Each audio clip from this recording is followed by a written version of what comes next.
Okay, guys, let's go ahead and get started. Good morning. Well, it's my morning. I usually record these videos in the morning. This is Win Fox coming to you from my office as usual. I wanted to talk to you guys a little bit about sleep anxiety. I get a lot of questions, a lot of thoughts and ideas, and I wanted to share those things with you guys about how to conquer and overcome sleep anxiety. It is something that a lot of people deal with. You know, you're anxious during the day, and as your day goes on, right, it's time to go to sleep, and you're still feeling a lot of anxiety. So I just wanted to share a little bit with you about what I like to do, and I recommend that you do about sleep anxiety. So one thing is exercise.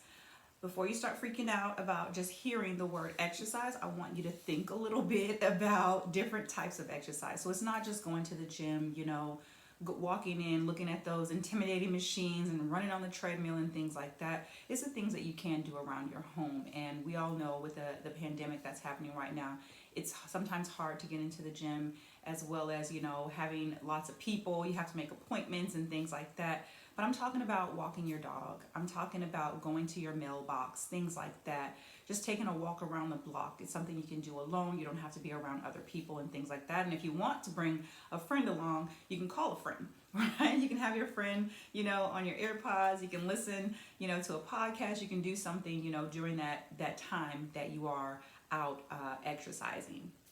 So that's one thing. Another thing is, I think it's important for you guys to get some sunlight. Go into the daylight. When the sun rises, taking some time to get some sun onto your skin, anywhere from 15 to 30 minutes. I highly recommend at least 30 minutes, but anything we can get is good. It doesn't have to be all at once, but I think as much as possible is really helpful, and it also helps to elevate your mood. So taking some time to get a little bit of sunlight on your skin during that exercise, during that walk that you're taking with your dog to the mailbox, or just walking around the block, taking some deep breaths, get some fresh air, would be really helpful.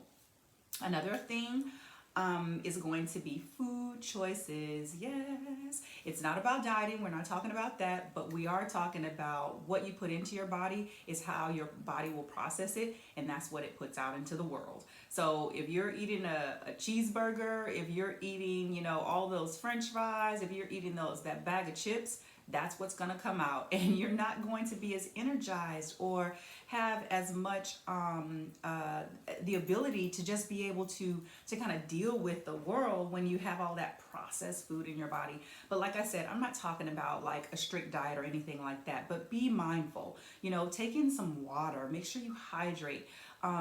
Getting fruit and vegetables and things like that in your body is going to be very, very helpful with you with dealing with your anxiety on a day-to-day basis. So be mindful of your food choices. Also, what we put into our bodies, alcohol.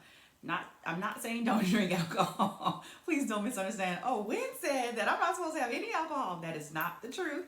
I'm just saying that, taking the time to be mindful that when you're about to go to sleep, drinking alcohol is going to do a little bit more. It's going to put you on a little bit on alert. So I know sometimes you feel like, oh, it's a depressant and it kind of makes me a little bit sleepy. It gives me that good feeling right before I go to bed. But what happens is that it turns your body up at night, and it's usually gonna wake you up if you have alcohol right before you go to bed. So that's why you're waking up at 3 a.m. And I have clients ask me that all the time. Why am I waking up? I don't understand. I had a glass of wine, a couple glasses of wine, a bottle of wine. Why am I waking up? That's the reason why you're waking up. It's gonna turn your alerts on. After it's turned them off, it's got to turn it back on. So be careful with the alcohol. Also, I talk a lot about this, and I would really like for you guys to focus on bedtime hygiene. Well, what is that? I like to think of it as a whole bedtime routine. The same hygiene you have when you wake up, you wash your face, you brush your teeth, you get dressed, you put your shoes on, you put your pants on, things like that. So like, what are those things? What time do you get up? What time do you go to bed? So flip it for your evening routine. How is your bedroom set up? Let's think about it this way. Time. Have a routine. What time do you go to bed? Does your body know what type of clock is it on? Is it on a 9 o'clock clock, or is it on a midnight clock? Try not to fluctuate that so much. Get your body into a routine. Use your bed only for sleeping.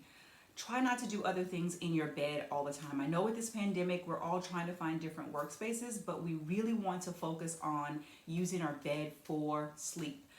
Try not to have all your devices in there. Everything's on alert. Everything's dinging and ringing and going off and all this kind of stuff.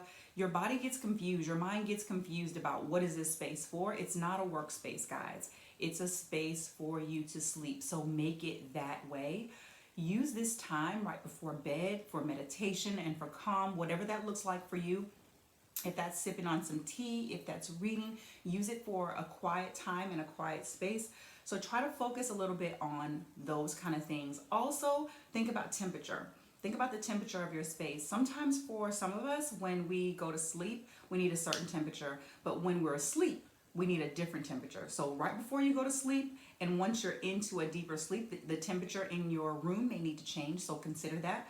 Also consider your mattress. You may need to get a new mattress. You may need to flip that mattress. You may need to do some things. You may need a mattress topper. But think about how comfortable is your mattress at all. That's going to affect how you sleep, whether or not you're feeling anxiety about getting to sleep, because all of these things are uncomfortable with your bed and with your room and things like that. Have clean linen, and make sure you can have like a nice smell, whatever that is for you. Some people like eucalyptus, lavender, different things like that. So consider those things. So these are some of the things, some of the few things. There are many other things that we can talk about as it relates to sleep anxiety and what you can do to calm that as you move into the nights and as you start to develop this routine. Try some of these things. Let me know how they go. Comment in the comment boxes below. Subscribe to this channel. I'm going to be talking a lot more about a lot of different things. So let me know what you want to hear and what you want to know. I'm wishing you all health and wellness. Be kind and take care of each other, guys. Bye-bye.